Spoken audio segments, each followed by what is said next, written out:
లక్షలకు పైగా ఎంఎస్ఎంఈ పరిశ్రమలు ఉన్నాయని సీఎం చంద్రబాబు అన్నారు. ఎంఎస్ఎంఈ పరిశ్రమలకు ప్రోత్సాహకాలు ఇస్తున్నామన్నారు. వన్ ఫ్యామిలీ వన్ ఎంటర్‌ప్రెన్యూర్ తమ విధానం అన్నారు. విజయవాడలోని one family one entrepreneur MSME growth summit 2026 కార్యక్రమానికి సీఎం హాజరయ్యారు. ఏపీలో 38 ఎంఎస్ఎంఈ పార్కులకు వర్చువల్ గా సీఎం శంకుస్థాపన చేశారు. పరిశ్రమలు పెట్టి యువత రాణించాలని పిలుపునిచ్చారు. రాష్ట్రానికి 23 నెలల్లో 23 లక్షల కోట్ల పెట్టుబడులు తీసుకొచ్చినట్లు తెలిపారు. తూర్పుగోదావరి జిల్లా విజయేశ్వరం దగ్గర గోదావరి ఏటిగట్టును డిప్యూటీ సీఎం పవన్ కళ్యాణ్ పరిశీలించారు. ఏటిగట్టు కోత గురికాకుండా చర్యలు తీసుకోవాలని అధికారులను ఆదేశించారు. అంతకుముందు రాజమండ్రిలో గోదావరి పుష్కరాల పనులను పవన్ పరిశీలించారు. పుష్కర ఘాట్ నుంచి కోటిలింగాల ఘాట్ వరకు గోదావరిపై బోట్లో ప్రయాణించే ఏర్పాట్లపై ఆరా తీశారు. గోదావరి పుష్కరాల ఏర్పాట్లపై అధికారులు వాస్తవాలు చెప్పాలని డిప్యూటీ సీఎం పవన్ కళ్యాణ్ తేల్చి చెప్పారు. హడావుడిగా కూలిపోయే పనులు చేస్తే ప్రభుత్వానికి చెడ్డ పేరు వస్తుందని పవన్ అన్నారు. గోదావరి పుష్కరాలపై రాజమండ్రిలో అధికారులతో పవన్ సమీక్షించారు. ఏపీకి జగన్ హనీమూన్ నాయకుడిగా మారారని మంత్రి రాంప్రసాద్ రెడ్డి ఎద్దేవా చేశారు. పాత సీసాలో కొత్త సారా నింపి వ్యాపారం చేసినట్లు జగన్ వ్యవహారం ఉందని మండిపడ్డారు. కూటమి ప్రభుత్వం చేపట్టిన అభివృద్ధి సంక్షేమ కార్యక్రమాలను చూసి ఓర్వలేక అక్కసు వెళ్లగక్కుతున్నారన్నారు. సోలార్ పనుల్లో విద్యుత్ శాఖ అధికారుల నిర్లక్ష్యంపై ఏపీ మంత్రి గొట్టిపాటి ఆగ్రహం వ్యక్తం చేశారు. ఆచంట నియోజకవర్గం నెగ్గిపూడి ఎస్సీ కాలనీలో ఎన్ని సోలార్ రూఫ్ టాప్లు ఏర్పాటు చేయాల్సి ఉందని అధికారులను మంత్రి గొట్టిపాటి రవికుమార్ ప్రశ్నించారు. ప్రభుత్వ పథకాల అమల్లో నిర్లక్ష్యం చేస్తే కఠిన చర్యలు తప్పవని మంత్రి గొట్టిపాటి వార్నింగ్ ఇచ్చారు. నంద్యాలలో ఏపీ వక్ఫ్ బోర్డు నిర్వహించిన కార్పొరేట్ రెసిడెన్షియల్ టాలెంట్ టెస్ట్ ఫలితాలను ఏపీ మంత్రి ఎన్ఎంటీ ఫరూక్, వక్ఫ్ బోర్డు చైర్మన్ షేక్ అబ్దుల్ అజీజ్ విడుదల చేశారు. పేద మైనారిటీ విద్యార్థులకు ఉచితంగా కార్పొరేట్ రెసిడెన్షియల్ విద్యను అందించడమే లక్ష్యంగా జరిగిన ఈ పరీక్షకు ఏపీ వ్యాప్తంగా 6,605 మంది హాజరయ్యారు. వీరిలో ప్రతిభ కనపరిచిన 250 మంది విద్యార్థులకు 2 ఏళ్ల పాటు ఉచిత విద్య అందిస్తామని మంత్రి ఫరూక్ తెలిపారు. తన భార్యకు ఈడీ సమన్లు ఇచ్చినట్టు వచ్చిన వార్తల్లో నిజం లేదని విజయవాడ ఎంపీ కేశినేని చిన్ని చెప్పారు. తమ కంపెనీకి నోటీస్ వచ్చిందని, ఈ కంపెనీకి తన భార్య డైరెక్టర్ మాత్రమేనని చిన్ని తెలిపారు. ఇశాన్వి కేశినేని డెవలపర్ సంస్థలు కలిపి చేసిన రియల్ ఎస్టేట్ సంస్థకు ఈడీ నోటీస్ వచ్చిందన్నారు. రాజకేశ్వరరెడ్డి సంగతి తెలిసాక కంపెనీ నుంచి బయటకు వచ్చేశామన్నారు. స్వామీజీలపై భూమన కరుణాకర్ రెడ్డి వ్యాఖ్యలు బాధాకరమని టీటీడీ బోర్డు సభ్యుడు భానుప్రకాష్ రెడ్డి మండిపడ్డారు. హిందువుల పట్ల ఎంత ద్వేషం ఉందో ఆయన మాటల్లోనే తెలుస్తుందని అన్నారు. వెంటనే స్వామీజీలు హిందువులకు బహిరంగ క్షమాపణ చెప్పాలని భానుప్రకాష్ రెడ్డి డిమాండ్ చేశారు. మహిళా అభ్యున్నతితోనే రాష్ట్ర ఆర్థిక అభివృద్ధి సాధ్యమన్నారు తెలంగాణ సీఎం రేవంత్ రెడ్డి. రాష్ట్రంలో 8,000 స్వయం సహాయక మహిళా సంఘాల భవనాలను సీఎం రేవంత్ రెడ్డి సచివాలయం నుంచి వర్చువల్ గా శంకుస్థాపన చేశారు. మహిళలు స్వయం శక్తితో ముందుకు వెళ్లేలా ప్రోత్సాహం అందిస్తున్నామన్నారు. కేంద్రం సహకరించకపోయినా ధాన్యం కొనుగోలు చేస్తామని తెలంగాణ సీఎం రేవంత్ రెడ్డి చెప్పారు. సెక్రటేరియట్లో సీఎం రేవంత్ రెడ్డితో సిపిఐ, సిపిఎం నేతలు వేర్వేరుగా కలిసి సమావేశమయ్యారు. సెక్రటేరియట్లో కూనంనేని సాంబశివరావు నేతృత్వంలో సిపిఐ బృందం, జాన్ వెస్లీ నేతృత్వంలో సిపిఎం బృందం సీఎంను కలిసింది. కేంద్రం మద్దతు ధరలు ప్రకటించి గింజ కొనడలేదని సీఎం రేవంత్ రెడ్డి తెలిపారు. పండిన పంటలో 30% కూడా సేకరించడం లేదన్నారు. పంట కొనుగోలుపైన కేంద్రాన్ని ప్రశ్నించాలన్నారు. హక్కులకు భంగం కలగకుండా ప్రాజెక్టుల నిర్మాణం ఉండాలని తెలంగాణ మంత్రి ఉత్తమ్ కుమార్ రెడ్డి స్పష్టం చేశారు. కర్ణాటక మంత్రి బోసురాజ్తో భేటీలో చర్చించిన అంశాలను వెల్లడించారు. కృష్ణా జిల్లాను పరస్పర అవగాహనతో వినియోగిస్తామన్నారు. 2 రాష్ట్రాలకు మేలు జరిగేలా సాగు, తాగునీటి ప్రాజెక్టులపై చర్చించామన్నారు. అంతర్రాష్ట్ర సమన్వయంతో తాగునీటి సమస్య పరిష్కారం, రాష్ట్ర సాగు అవసరాలకు పూర్తి ప్రాధాన్యం దక్కేలా మాట్లాడామన్నారు. ఖమ్మం జిల్లాలో సీతారామ ప్రాజెక్టు నిర్మాణ పనులు శరవేగంగా జరుగుతున్నాయి. యాతాలకుంట ట్రంక్ పనులను మంత్రి తుమ్మల నాగేశ్వరరావు పరిశీలించారు. సీతారామ ప్రాజెక్టు ద్వారా తన రాజకీయ లక్ష్యం నెరవేరబోతోందని ఆయన అన్నారు. రైతులకు గోదావరి జలాలు అందించాలన్న తన కల సాకారం కాబోతోందని మంత్రి తుమ్మల అన్నారు.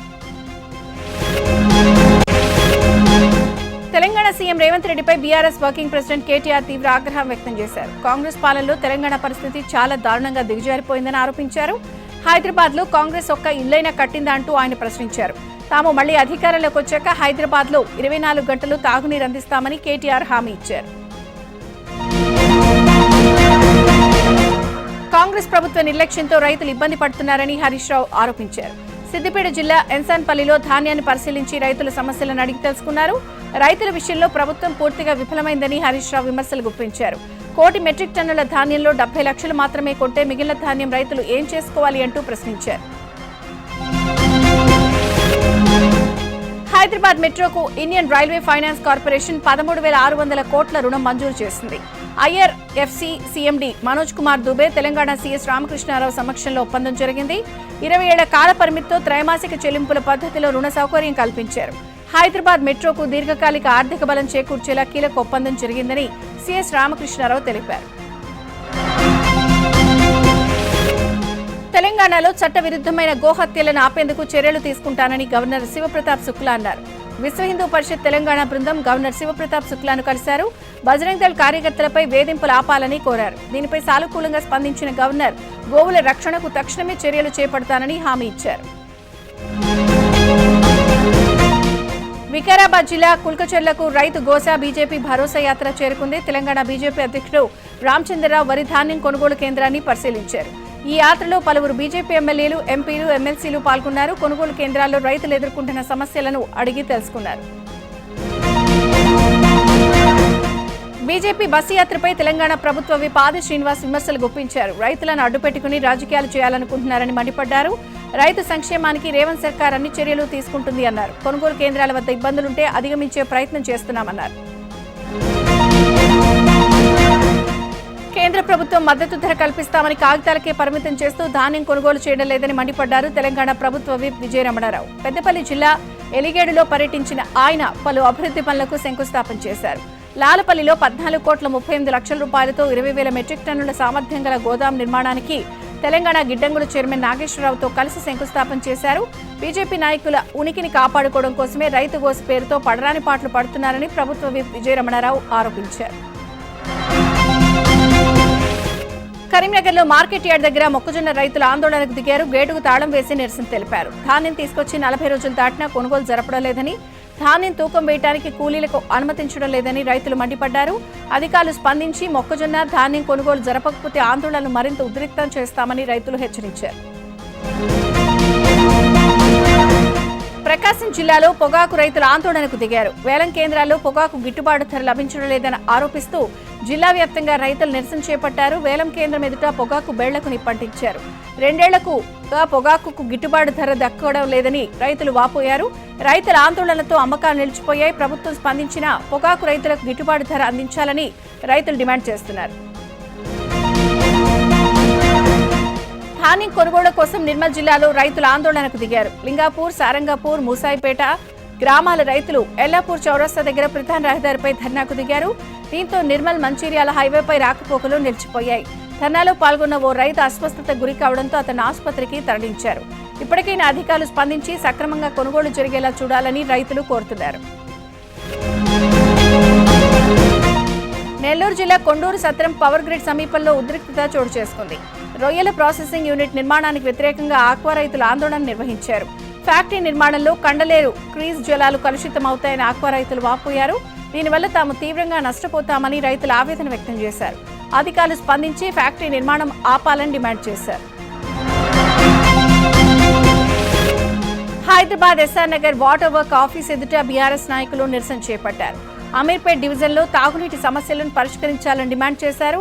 ట్యాంకర్ల ద్వారా నీటిని సరఫరా చేస్తూ అధికారులు సొమ్ము చేసుకుంటున్నారని ఆరోపించారు. నీటిని వదలడంలో నిర్లక్ష్యం వహిస్తున్న అధికారులపై ఆగ్రహం వ్యక్తం చేస్తున్నారు.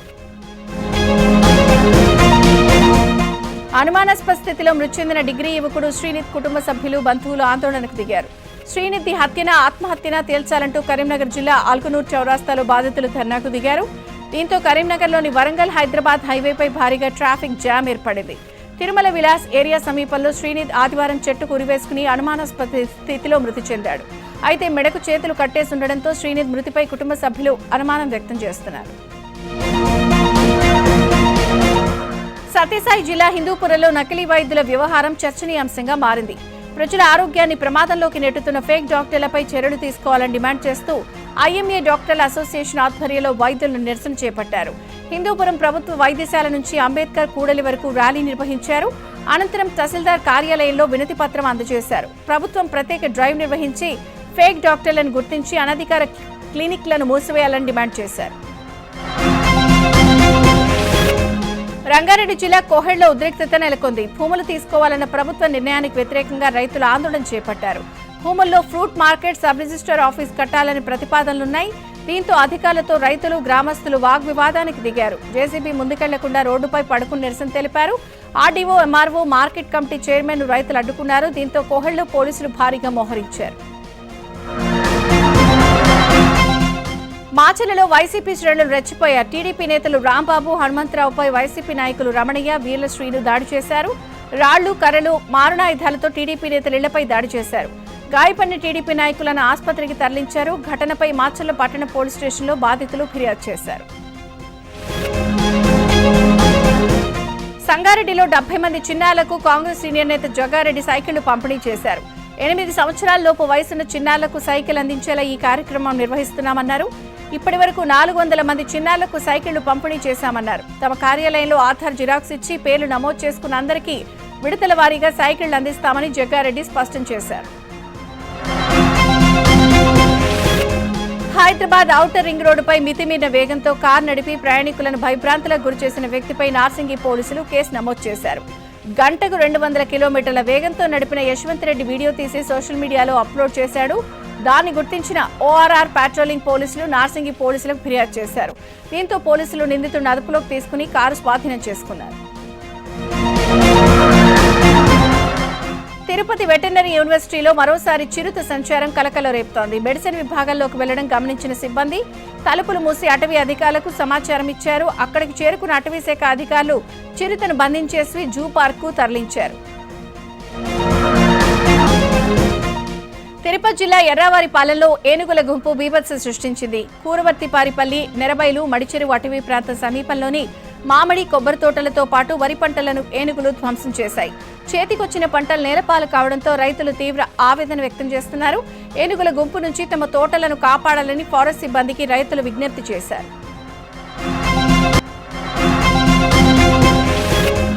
తిరుమల శ్రీవారిని కేంద్ర మంత్రి రామ్మోహన్ నాయుడు దర్శించుకున్నారు. శ్రీవారి దర్శనార్థం కుటుంబ సభ్యులతో కలిసి తిరుమలకు చేరుకున్న మంత్రికి ఆలయ అధికారులు ఘనంగా స్వాగతం పలికారు.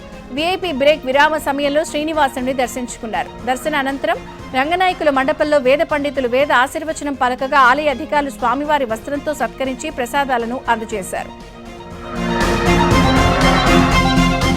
రాజన్న సిరిసిల్ల జిల్లా వేములవాడ రాజరాజేశ్వరి స్వామి అనుబంధ దేవాలయం భీమేశ్వర స్వామి ఆలయంలో స్వామివారిని కేసీఆర్ మనవడు హిమాంశు దర్శించుకున్నారు. స్వామివారి మొక్కును చెల్లించుకున్న అనంతరం ఆలయంలో ప్రత్యేక పూజలు చేశారు. ఆలయ అర్చకులు ఆశీర్వచనం చేసి హిమాంశుకు స్వామివారి ప్రసాదం అందించారు. నెల్లూరు జిల్లా సంగం మండలం దువ్వూరులో విషాదం జరిగింది. 1.5 బాలుడు ఆడుకుంటూ ప్రమాదవశాత్తు చేపల చెరువులో పడి మృతి చెందాడు. స్థానికుల సాయంతో మృతదేహాన్ని వెలికితీశారు. బాలుడు మృతితో కుటుంబ సభ్యులు కన్నీరు మున్నీరుగా విలపించారు. సత్యసాయి జిల్లా కదిరి మున్సిపాలిటీలో కోట్ల రూపాయల విలువైన ప్రభుత్వ భూముల కబ్జాపై ఏబిఎన్, ఆంధ్రజ్యోతి కథనాలతో రెవెన్యూ అధికారుల్లో కదలికొచ్చింది. అక్రమంగా భవనాలు కట్టిన వారిపై ఆర్డీఓ వివిఎస్ శర్మ ఆగ్రహం వ్యక్తం చేశారు. ఆక్రమణకు గురైన ప్రభుత్వ స్థలాల్ని పరిశీలించారు. అక్రమ కట్టడాలను వెంటనే కూల్చేయాలని అధికారుల్ని ఆదేశించారు. నారాయణ్ పాల్, బొట్టుస్వామి అనే 2 వ్యక్తులు ప్రజల్ని మోసం చేసి డబ్బు తీసుకుని నకిలీ పట్టాలను అంటగట్టారని ఆర్టీఓ శర్మ తెలిపారు. వాటిని గుర్తించడానికి ప్రత్యేక కమిటీని ఏర్పాటు చేస్తామన్నారు. తెలుగు రాష్ట్రాల్లో భానుడు భగ్గుమంటున్నాడు. ఎండ తీవ్రతకు జనం అల్లాడిపోతున్నారు. అనేక ప్రాంతాల్లో ఉదయం 8-9 గంటల నుంచే మాడు పగిలే వేడి కనిపిస్తోంది. దానికి తోడు ఇవాళ్టి నుంచి రోహిణి కార్తె మొదలైంది. మంగళవారం గరిష్ట ఉష్ణోగ్రతలు కొనసాగుతాయని, వడగాల్పులు వీస్తాయని వాతావరణ శాఖ తెలిపింది. చాలా చోట్ల వడగాల్పుల తీవ్రత ఉంటుందని, ప్రజలు అప్రమత్తంగా ఉండాలని హెచ్చరించింది. ఎండలు మండిపోతూ ఉండడంతో ఫారాల్లో కోళ్లు పెద్ద సంఖ్యలో చనిపోతున్నాయి. ఆదివారం ఒక్కరోజు ఏపీలో 10 లక్షల కోళ్లు చనిపోయాయి. ఇందులో ఉమ్మడి పశ్చిమ గోదావరి జిల్లాలోని 3 లక్షల కోళ్లు చనిపోయినట్టు తెలుస్తోంది. వారం రోజులుగా అధిక ఉష్ణోగ్రతల కారణంగా దాదాపు 30 నుంచి 50 లక్షల వరకు చనిపోయినట్లు ఏపీ పౌల్ట్రీ ఫెడరేషన్ ప్రకటించింది. అటు ఎండల తీవ్రతతో ప్రస్తుతం 55 నుంచి 60% కోళ్లు మాత్రమే గుడ్లు పెడుతున్నాయి. నెల రోజుల కిందట మేత ధరలు పెరగడం, మరోపక్క ఉత్పత్తి పడిపోవడంతో గుడ్డు ధరలు గిట్టుబాటు కావడం లేదని రైతులు వాపోతున్నారు. వేసవి సెలవులు కావడంతో పర్యాటక ప్రాంతాలకు టూరిస్టులు పోటెత్తుతున్నారు. ప్రకృతి అందాల మధ్య సేద తీరేందుకు క్యూ కడుతున్నారు. ఈ క్రమంలోనే హిమాచల్ ప్రదేశ్లోని మండి వద్ద భారీగా ట్రాఫిక్ జామ్ అయింది. పంపులు, సొంపులు తిరిగే రహదారుల మీద బారులు తీరిన వాహనాల దృశ్యాలు ఇప్పుడు సోషల్ మీడియాలో వైరల్గా మారాయి. హిమగిరుల సౌందర్యం మధ్య ట్రాఫిక్ జామ్ దృశ్యాలు కూడా అందంగా కనిపిస్తున్నాయంటూ నెటిజన్లు కామెంట్లు పెడుతున్నారు. హైదరాబాద్ కాప్రా చౌరాస్తాలో అగ్ని ప్రమాదం జరిగింది. ఫాస్ట్ ఫుడ్ సెంటర్లో సిలిండర్ పేలింది. ప్రమాద సమయంలో భారీ శబ్దంతో పేలుడు సంభవించింది. అదే సమయంలో రోడ్డుపై నడుచుకుంటూ వెళ్తున్న వ్యక్తికి తీవ్ర గాయాలయ్యాయి. గ్యాస్ లీకేజీ కారణమై ఉండొచ్చని స్థానికులు అనుమానిస్తున్నారు. సత్యసాయి జిల్లా పోలేకమ్మ గుడి దగ్గర రోడ్డు ప్రమాదం జరిగింది. 2 లారీలు ఎదురెదురుగా ఢీకొన్నాయి. గోధుమల లోడ్తో వెళ్తున్న లారీలో మంటలు చెలరేగాయి. ఈ ఘటనలో లారీ పూర్తిగా దగ్ధమవ్వగా డ్రైవర్ సజీవ దహనమయ్యారు. మృతుడిని ఆదిలాబాద్ జిల్లాకు చెందిన కిరణ్ గా గుర్తించారు. జల్సాల కోసం చైన్ స్నాచర్లుగా మారిన 3 నిందితులను తిరుపతి జిల్లా పోలీసులు అరెస్ట్ చేశారు. నిందితుల దగ్గర నుంచి 25 లక్షల రూపాయల విలువ చేసే 130 గ్రాముల బంగారు ఆభరణాలు, 2 బైకులు, మొబైల్ ఫోన్లను స్వాధీనం చేసుకున్నారు. నిందితులు తిరుపతి, నెల్లూరు జిల్లాల్లో 9 చైన్ స్నాచింగ్ నేరాలకు పాల్పడినట్లు పోలీసులు తెలిపారు. మహారాష్ట్రలో ఘోర ప్రమాదం జరిగింది. స్కార్పియో అదుపు తప్పి అంబనాలి ఘాట్ వద్ద లోయలో పడిపోయింది. ప్రమాదంలో 8 మంది మృతి చెందారు. సహాయక చర్యలు కొనసాగుతున్నాయి. ఇప్పటి వరకు 2 మృతదేహాలు లభ్యమయ్యాయి. ప్రమాదంలో స్కార్పియో నుజ్జునుజ్జైపోయింది. మృతులంతా సతారా జిల్లాకు చెందిన వారిగా గుర్తించారు.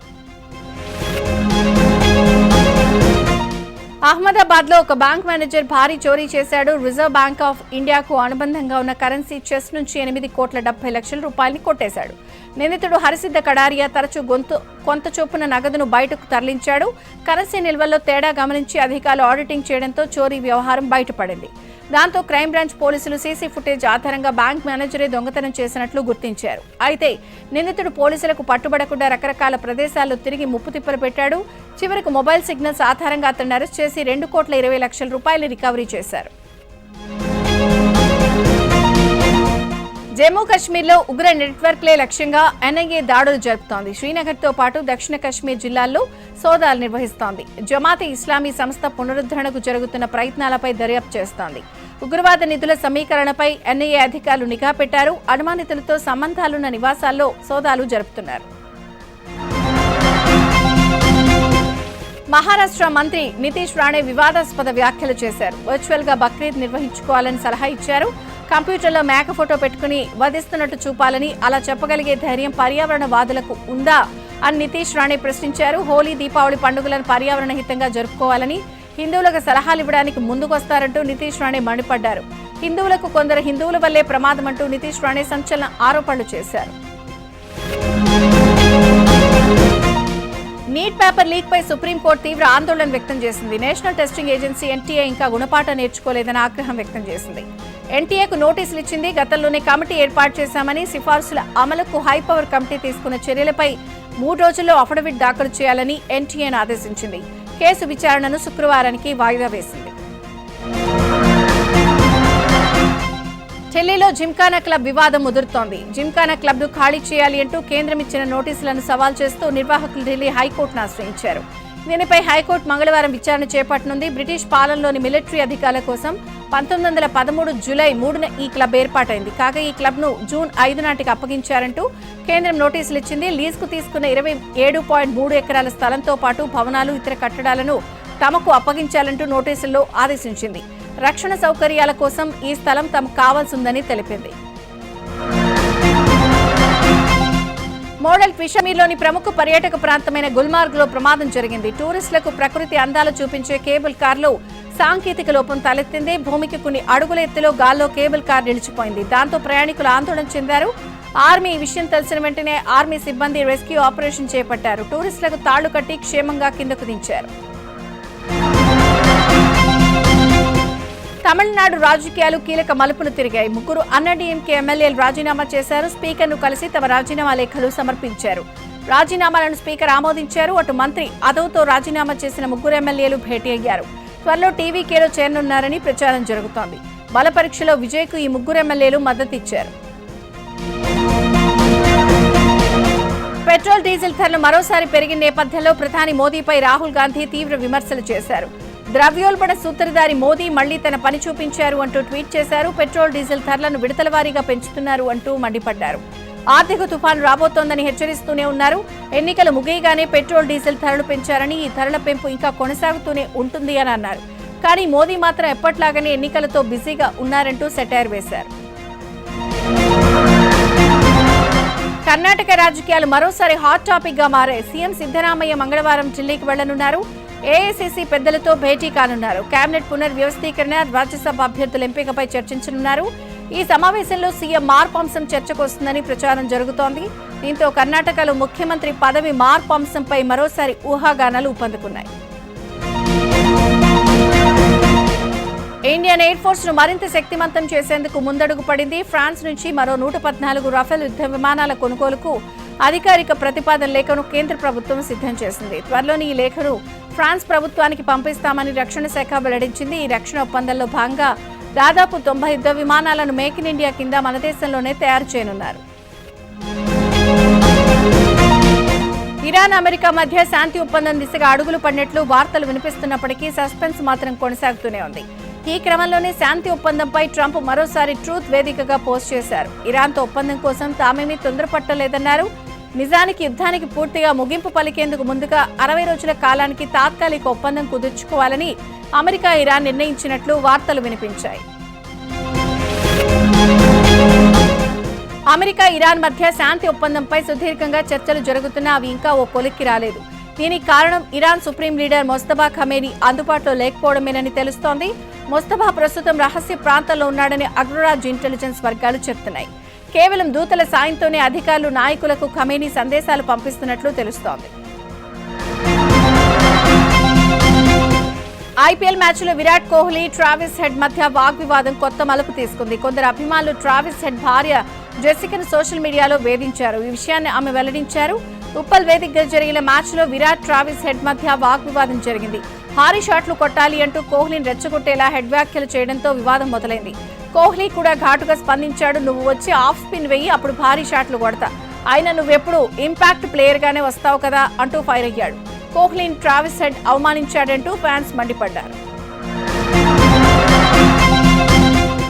ఐపీఎల్ 2026 తుది అంకానికి చేరుకుంది. మంగళవారం నుంచి ప్లే ఆఫ్ మ్యాచ్లు మొదలు కానున్నాయి. ధర్మశాల వేదికగా మంగళవారం తొలి క్వాలిఫైర్లు ఆర్సీబీ వర్సెస్ గుజరాత్ టైటన్స్ తలపడనున్నాయి. ఇందులో గెలిచిన జట్టు నేరుగా ఫైనల్ కు దూసుకెళ్తుంది. ఓడిన జట్టు ఎలిమినేటర్ మ్యాచ్ విజయంతో క్వాలిఫైర్ 2 ఆడుతుంది. క్వాలిఫైర్ 1 తోనే ఫైనల్లో అడుగుపెట్టాలని ఆర్సీబీ, గుజరాత్ పెద్ద ప్లానింగ్ తోనే వస్తున్నాయి. దీంతో మ్యాచ్ పోటాపోటీగా జరగనుంది.